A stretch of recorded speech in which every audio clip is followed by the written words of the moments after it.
Hello students, आज हम लोग कक्षा छठवीं की सुरभि पाठ्य पुस्तक से अध्याय 5 पढ़ने जा रहे हैं। इस पाठ का नाम है प्रश्न उत्तरम, यानी कि प्रश्न और उत्तर। देखो बच्चों, यह जो पाठ है इसमें गुरु और शिष्यों के बीच क्या हो रही है, बातचीत हो रही है। इस पाठ में गुरु और शिष्यों के बीच बातचीत हो रही है। जैसा कि आप सभी लोग देख सकते हैं, इस पाठ का जो शीर्षक है प्रश्नोत्तरम, उसके नीचे लिखा हुआ है गुरु शिष्य संवादा, यानी कि गुरु और शिष्य के बीच बातचीत, गुरु शिष्य की बातचीत। ठीक है, तो चलिए बच्चों इस पाठ को शुरू करते हैं। तो देखो बच्चों, पहली लाइन लिखी है शिष्य, यानी कि सभी छात्र। शिष्य बहुवचन है, संज्ञा का शब्द का रूप है, ये संज्ञा शब्द रूप है। बहुवचन प्रथमा विभक्ति, यानी कि सभी छात्र। सभी छात्र बोलते हैं नमस्ते गुरुदेव। जो उनके गुरुदेव हैं उनको सभी छात्र नमस्ते बोल रहे हैं, नमस्कार बोल रहे हैं। तो फिर गुरु कहते हैं, देखो यहाँ पर लिखा है गुरु नमः शिष्येभ्यः, यानी कि शिष्यों के लिए नमस्कार है। अब गुरु सभी, जब शिष्य नमस्कार करते हैं गुरु को, तो गुरु भी शिष्यों को बोलते हैं नमः शिष्येभ्यः, यानी कि सभी छात्रों के लिए नमस्कार है। मोहन किम त्वं पश्यसि, यानी कि गुरु बोलते हैं अब कि मोहन क्या तुम देखते हो। अद्य अंधकारः अस्ति, आज अंधकार है। तब मोहन बोलता है गुरुदेव किम कारणम अंधकारस्य, अर्थात मोहन बोलता है कि गुरुदेव किस कारण अंधेरा है, किस कारण से अंधकार है। जब गुरु मोहन को बोलते हैं कि मोहन क्या तुम देखते हो आज अंधकार है, तो मोहन बोलता है कि गुरुदेव किस कारण से अंधकार है। तो गुरुदेव बोलते हैं, देखो यहाँ पर लिखा है गुरु सूर्यस्य न दर्शनम एव अंधकारस्य कारणम, यानी कि गुरु बोलते हैं कि सूर्य का दर्शन ना होना ही अंधेरे का कारण है। क्या बोलते हैं गुरुदेव कि सूर्य का दर्शन ना होना ही अंधकार का कारण है। देखो बच्चों, जब सूर्य ही नहीं निकलेगा तो हमारे पृथ्वी पर प्रकाश कैसे आएगा, और जब प्रकाश पृथ्वी पर नहीं आएगा तो चारों ओर तो अंधेरा ही रहेगा। इसीलिए गुरुदेव बोल रहे हैं कि सूर्य का दर्शन ना देना ही अंधकार का कारण है। अब आगे फिर गुरु बोलते हैं सूर्यस्य नामानि आदित्यः रविः भास्करः दिनकरः दिनपतिः दिवाकरः प्रभृतीनि सन्ति। यहाँ पर आए कठिन शब्दों के अर्थ देख लेते हैं पहले। प्रभृतीनि यानी कि इत्यादि, संति इसका अर्थ होता है। तो गुरुदेव यहाँ पर बोल रहे हैं कि सूर्य के नाम हैं आदित्य, रवि, भास्कर, दिनकर, दिनपति, दिवाकर इत्यादि। यानी कि देखो बच्चों, जैसे कि हमारे भी बहुत प्रकार से नाम होते हैं ना।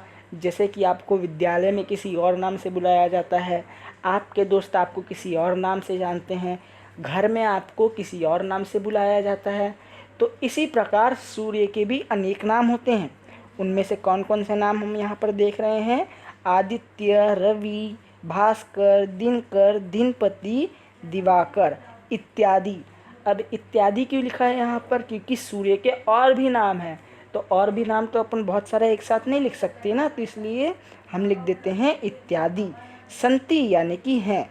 यहाँ पर गुरुदेव बोल रहे हैं कि सूर्य के नाम आदित्य, रवि, भास्कर, दिनकर, दिनपति, दिवाकर इत्यादि हैं। बच्चों, आप लोग भी सूर्य के अन्य नामों को याद करके रख लीजिएगा। अब आगे छात्रः लिखा है, यानी कि सभी छात्र बोल रहे हैं। ऊपर क्या लिखा था, मोहना, यानी कि उस समय सिर्फ मोहन बोल रहा था। अब छात्रः यानी कि सभी छात्र बोल रहे हैं कि सूर्यः किं करोति, अर्थात सूर्य क्या क्या करता है। सभी छात्र बोलते हैं कि सूर्य क्या करता है। तो गुरुदेव बोलते हैं कि सूर्यः प्रातः काले उद्यते सायं काले च अस्तं गच्छति, यानी कि गुरुदेव बोलते हैं कि सूर्य प्रातः काले यानी कि सुबह के समय, सूर्य सुबह के समय उदित होता है। उद्यते यानी कि उदित होना, उगना। सूर्य सुबह के समय उगता है और सायं काले यानी कि शाम के समय अस्त होकर चला जाता है। अस्त होना यानी कि ढल जाता है शाम को। तब सभी छात्र फिर से बोलते हैं, देखो क्या लिखा है, छात्रः यानी कि सभी छात्र बोल रहे हैं, सूर्य इति शब्दस्य को अर्थः, यानी कि सूर्य इस शब्द का क्या अर्थ है। को अर्थः यानी कि ये जो शब्द है को अर्थः, इसका हम संधि विच्छेद करेंगे तो कः धन अर्थः विसर्ग संधि। कः का अर्थ होता है क्या और अर्थः यानी कि अर्थ मतलब। तो सभी छात्र क्या बोल रहे हैं, सूर्य इस शब्द का क्या अर्थ है। को अर्थ का संधि विच्छेद करेंगे तो क्या क्या निकलेगा, कहा धन अर्थ, जिसका अनुवाद क्या होगा, यानी कि जिसका अर्थ क्या होगा, क्या अर्थ है। तो गुरुदेव बोलते हैं सूर्य आकाशे सरति इति कारणात् सूर्य, जो सूर्य है वो आकाश में चलता है, इस प्रकार से इसी कारण से यह सूर्य है। अत्रम श्र धातौ क्या प्रत्यय, अत्रम यानी कि यहाँ, श्र धातु यानी कि श्र धातु, यहाँ पर बोल रहा है कि यहाँ श्र धातु में क्यप प्रत्यय यानी कि क्यप प्रत्यय है।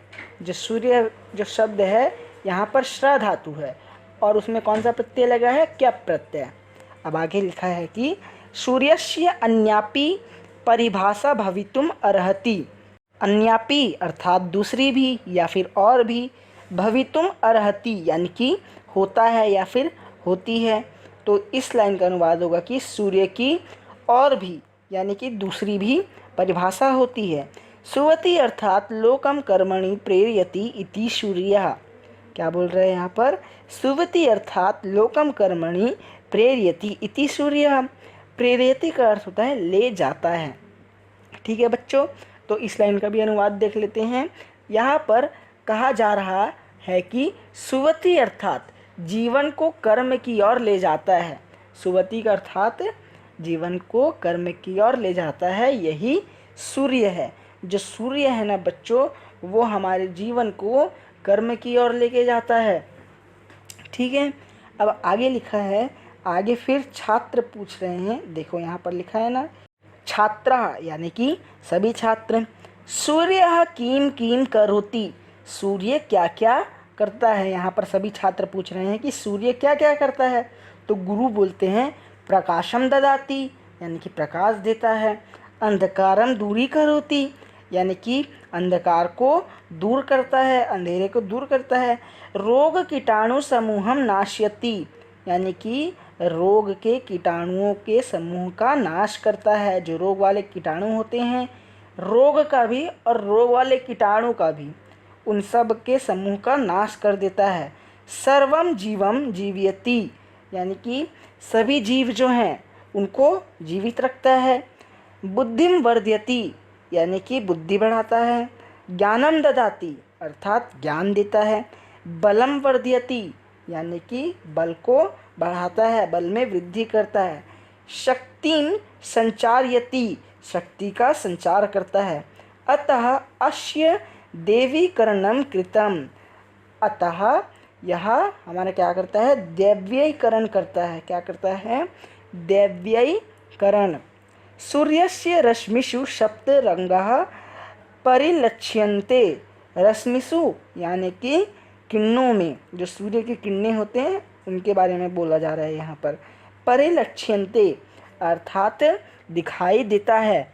सूर्य की किरणों में 7 रंग दिखाई देते हैं। क्या कहा जा रहा है यहाँ पर, जो सूर्य की किरण होती है ना बच्चों, उसमें 7 रंग दिखाई देते हैं। फिर छात्र बोलते हैं पुराणे सूर्यः रामस्य कुलदेवः अस्ति, यानी कि पुराण में सूर्य को राम का कुलदेवता कहा गया है। तो गुरु बोलते हैं सत्यम वदसि यानी कि सत्य कहते हो। रामः आज्ञाकारी अस्ति अर्थात जो राम भगवान हैं वो आज्ञाकारी हैं। सह आज्ञां पालयितुं वेदम पठति, वह आज्ञा का पालन करने के लिए वेद पढ़ते हैं।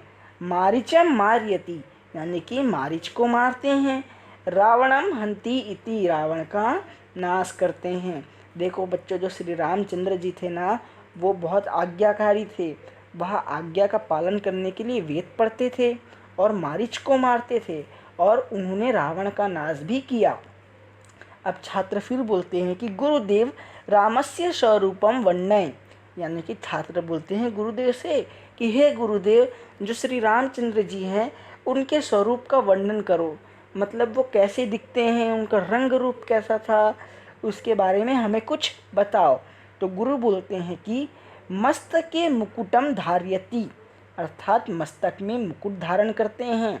सह ललाटे चंदनम धारयति, वह माथे पर चंदन धारण करते हैं। स्कंधे यज्ञोपवीतम शर्षणम च धारयति, स्कंधे यानी कि अपने कंधे पर, अपने कंधे पर किसका धारण करते हैं, अपने कंधे पर जनेऊ और धनुष का धारण करते हैं, जनेऊ और धनुष को धारण करते हैं। पृष्ठे बाण सहितम तूणीरम धारयति इति, पीठ पर बाण सहित तूणीर धारण करते हैं। इस प्रकार आपका यह पाठ समाप्त होता है।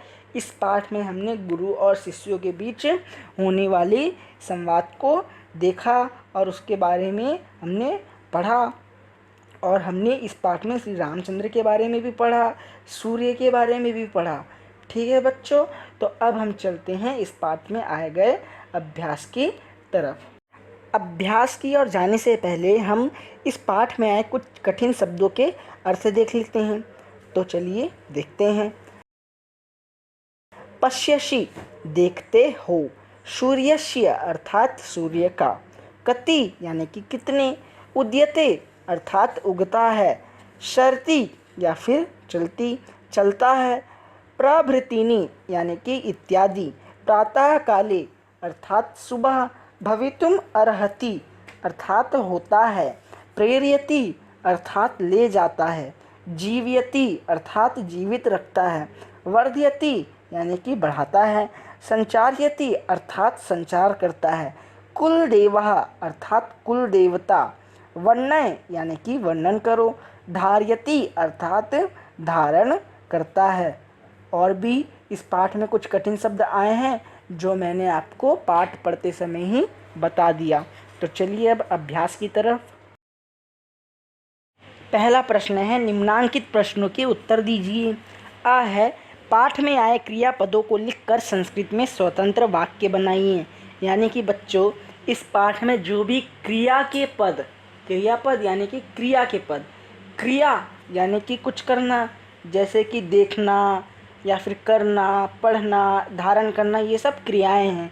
तो इस पाठ में जो भी क्रियापद आए हैं उनको हमें लिखना है कि कौन कौन से क्रियापद आए हैं और उनको संस्कृत में वाक्य बनाना है। उन क्रियापदों के सहारे हमको संस्कृत में वाक्य बनाना है। तो देख लेते हैं कुछ क्रियापद जो इस पाठ में आए हैं। पश्यसि जिसका अर्थ होता है देखते हो, तो इसका वाक्य बना लेते हैं। त्वम अद्य एकाम मयूरम पश्यसि। इसी प्रकार एक और क्रियापद देख लेते हैं अपन। करोति यानी कि करते हो। गौ अस्माकम मातृवत रक्षाम करोति। ठीक है बच्चों, गाय हमारी माँ के समान रक्षा करती है। इसके पहले मैंने जो आपको वाक्य बताया था पश्यसि वाला, उसका अर्थ भी देख लो आप लोग। त्वम अद्य एकाम मयूरम पश्यसि यानी कि तुम आज एक मयूर यानी कि मोर देखते हो। मोर देखे हो क्या? और देख लेते हैं हम क्रियापद। पठति जिसका अर्थ होता है पढ़ता है। मम कक्षायां सह पठति अर्थात मेरी कक्षा में वह पढ़ता है। धारयति एक और क्रियापद जिसका अर्थ होता है धारण करता है। तो इससे क्या वाक्य बनेगा? सह स्वच्छानि वस्त्राणि धारयति, वह स्वच्छ वस्त्र धारण करता है। अब बा है, पाठ के संज्ञा पदों को लिखकर विभक्ति के अनुसार वर्गीकरण कीजिए। यहाँ पर आपसे बोला जा रहा है कि पाठ में जो भी संज्ञा पद आए हैं उनको आपको लिखना है और विभक्ति के अनुसार वर्गीकरण करना है। तो देख लो, यहाँ पर हमें सिर्फ संज्ञा पदों को लिखने के लिए कहा गया है ना। संज्ञा यानी कि किसी वस्तु, स्थान या फिर किसी व्यक्ति का नाम, जिसे हम क्या कहते हैं? संज्ञा कहते हैं। तो उन्हीं पदों को हमें सिर्फ लिखना है और विभक्ति के अनुसार उनका वर्गीकरण करना है। तो चलो बच्चों देख लो यहाँ पर कौन कौन से शब्द आए हैं, मतलब कौन कौन से संज्ञा पद आए हैं। तो यहाँ पर आया है शिष्य, ये प्रथमा विभक्ति है। गुरु, ये भी प्रथमा विभक्ति है। मोहनः, ये भी प्रथमा विभक्ति है। उसके बाद आया है छात्रः, ये भी प्रथमा विभक्ति है। फिर आया है रावणम, रावणम भी आया है। तो बच्चों ये द्वितीय विभक्ति है। और रामः भी आया है बच्चों, ये भी प्रथमा विभक्ति है। अब अगला प्रश्न आपसे पूछा जा रहा है कि सूर्य के 5 पर्यायवाची शब्द लिखिए। यहाँ पर आपको सूर्य के अन्य नामों को लिखना है। तो यहाँ पर हम लिख सकते हैं रवि है, भास्करः, भानु, दिवाकरः, दिनकरः इत्यादि। यदि आपको और भी सूर्य के नामों के बारे में पता है तो आप उनको यहाँ पर संस्कृत में लिख सकते हैं। अब दा आपको पूछ रहा है कि सूर्य को अपनी मातृभाषा में क्या क्या कहते हैं, लिखिए। यहाँ पर क्या पूछा जा रहा है ये ध्यान देना है आपको। सूर्य को अपनी मातृभाषा में क्या क्या कहते हैं, लिखिए। तो बच्चों सूर्य को अपनी मातृभाषा में क्या क्या कहते हैं, सूर्य को सूरज बोलते हैं या फिर रवि बोलते हैं इत्यादि, हम सूर्य को अपनी मातृभाषा में कहते हैं। अब ई है क्रियापदों को अपनी मातृभाषा में लिखिए। इस पाठ में जो भी क्रियापद आए हैं जैसे कि उद्यति, पश्यसि, इन सबको हमको क्या करना है, अपनी मातृभाषा में लिखना है। तो उद्यति, इसको हम अपनी मातृभाषा में बोलेंगे उगता है। पश्यसि, इसको बोलेंगे अपनी मातृभाषा में देखते हो। सरति, इसको हम बोलेंगे अपनी मातृभाषा में चलता है। वर्ध्यति, इसको बोलेंगे बढ़ाता है। धार्यति, यानी कि पहनता है। अफ़ा है क्रियापदों से धातु एवं प्रत्यय अलग कीजिए। जो इस पाठ में आए क्रियापद हैं उनसे हमको धातु और प्रत्यय को अलग अलग है। तो देख लेते हैं। पश्यति, तो यहाँ पर पश्य धातु है। पश्य यानी कि देखना, पश्य या फिर दृश्य धातु, और इसमें प्रत्यय लगा है ति प्रत्यय, तो ये बन जाता है पश्यति। अब है उद्यति। उद्यति जो है उसमें उदय धातु है और प्रत्यय है ति प्रत्यय। शर्ति, इसमें सरे धातु है और ति प्रत्यय है। वर्ध्यति, इसमें वर्ध या फिर वृद्ध धातु है और इसमें प्रत्यय लगा है ति। अब प्रश्न 2 है रिक्त स्थानों की पूर्ति कीजिए। अ है सूर्य, उसके बाद आपको खाली स्थान है, फिर लिखा है करोति। तो सूर्य अंधकारम दूरी करोति। ब है स वेदम, इसके आगे खाली स्थान है तो यहाँ पर आएगा पठति, सह वेदम पठति। श है खाली स्थान रावणम हंति, तो रावण का हनन किसने किया था, राम भगवान ने किया था, तो यहाँ पर लिख देंगे आप रामः रावणम हंति। द है मस्तके खाली स्थान धार्यति, यानी कि मस्तक में खाली स्थान धारण करता है, तो यहाँ पर क्या लिखेंगे हम, मुकुटम, मस्तके मुकुटम धार्यति। इसी प्रकार प्रश्न 3 है संस्कृत में अनुवाद कीजिए। अब आपको जो नीचे आप देख रहे हैं आ ब श द, उनको आपको संस्कृत में अनुवाद करना है। इन वाक्यों का संस्कृत में अनुवाद करना है। आ है गोपाल पुस्तक देता है, गोपाल पुस्तकम ददाति। ब है सूर्य प्रकाश देता है, सूर्य प्रकाशम ददाति। स है राम वेद पढ़ता है, रामः वेदम पठति। द है सीता घर जाती है, सीता गृहम गच्छति। बच्चों इस प्रकार आपका यह पाठ समाप्त होता है। अब हम मिलेंगे अगले वीडियो में अगले पाठ के साथ।